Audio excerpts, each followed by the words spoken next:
Okay, so today we're going to tackle a really counterintuitive idea. What if the help you give, or even the help you get, is actually making things worse? I know it sounds totally backward, right? But the philosophy we're diving into today argues that real progress, real freedom, comes from a place most of us never think to look. Let's get into it. Wow. I mean, this one sentence, it just cuts right to the chase, doesn't it?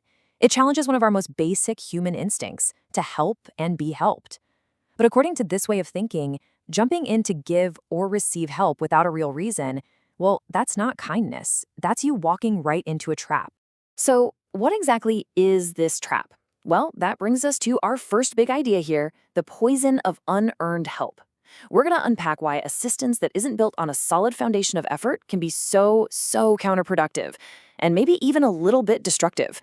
The idea here is that the universe kind of operates on a principle of justification. Think about it. If you offer to buy a friend dinner, there's usually a reason, right? It's their birthday. You're saying thank you. But if there's no why, you're actually disrupting a natural balance. And that little disruption, no matter how small, can introduce chaos where there should be order. And this, right here, is where it gets really dangerous. See, accepting unearned help isn't just a freebie, it's the start of a really bad cycle. That moment of relief, it actually teaches you to be passive. And that habit of passivity, according to this philosophy, will just attract even bigger problems down the road. Now, what I love about this slide is how clearly it just lays it all out. You've got two completely different paths. Over on the left, there's earned assistance. This is help that shows up after you've put in the work. It fuels your growth and actually gets to the root of the problem. But on the right, that's the unearned handout. It just creates dependency and, believe it or not, sets you up for an even bigger fall later on. Okay, so if unearned help is the poison, what's the antidote? This leads us straight to the absolute core principle of this whole idea, nature's law of effort. So here's the crucial point. Hardship isn't just random bad luck. It's a signal. It's the universe basically tapping you on the shoulder and saying, hey, your effort is required now. It's a system that doesn't respond to sitting around and wishing. It only, and I mean only, responds to real, focused action. And check out the order here, because this is everything. Notice that help is step number 3, not step 1. First, the problem shows up. That's your cue. Second, you have to act. You've got to study it, work on yourself, and put in that genuine effort. And it's only then, after your work has already started, that the universe steps in with the resources and the opportunities you need. You know, this isn't just about the person who's in trouble. This applies to the helper, too. Before you jump in to help, this perspective says you have to make an effort of observation. Is the person you want to help actually trying? Are they putting in the work? Or are they just being passive? Because if it's the latter, your help could actually make things worse. Helping the right way is an act of wisdom, not just a knee-jerk reaction.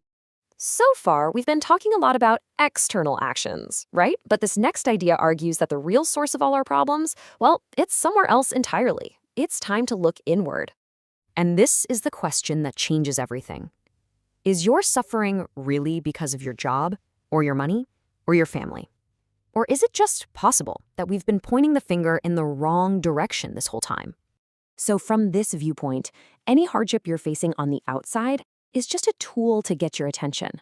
It's forcing you to finally confront your own internal patterns. The blaming, the anger, the constant complaining. The difficult situation isn't actually the problem. It's just a mirror showing you what's really going on inside.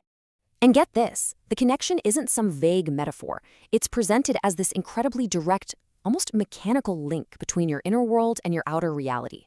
Constant anger literally leads to physical pain in your organs. A habit of blaming other people actually makes your life circumstances worse. It's a perfect system of cause and effect. So, if the problem and all its messy effects are generated from inside you, then guess what? The solution has to be internal too. This brings us to our final section, figuring out what your true duty is when you're facing a tough time. And here's another really challenging point. Looking for some kind of external salvation, whether it's through prayer, rituals, or just hoping for a lucky break, it completely misses the point. Sure, those things might make you feel better for a minute, but they can't fix the root cause. And as we just saw, the root cause is your own set of habits. So what's the goal in all this? It's summed up so beautifully right here. Instead of some elaborate ceremony, the greatest honor you can give to your family, past and future, is to solve your own internal issues and learn how to live a genuinely joyful life.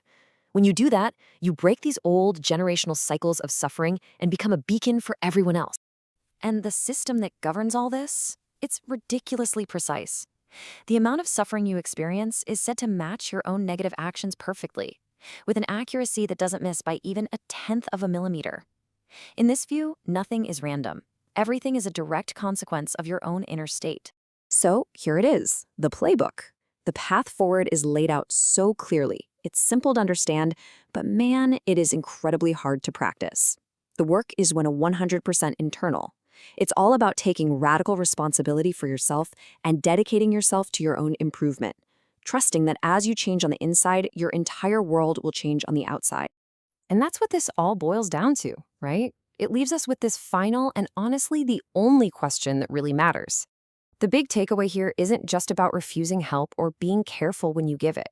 It's about shifting your whole focus from the outside world to your inside world. So the question isn't, who can help me? It's, what effort will I make starting right now to change my own life?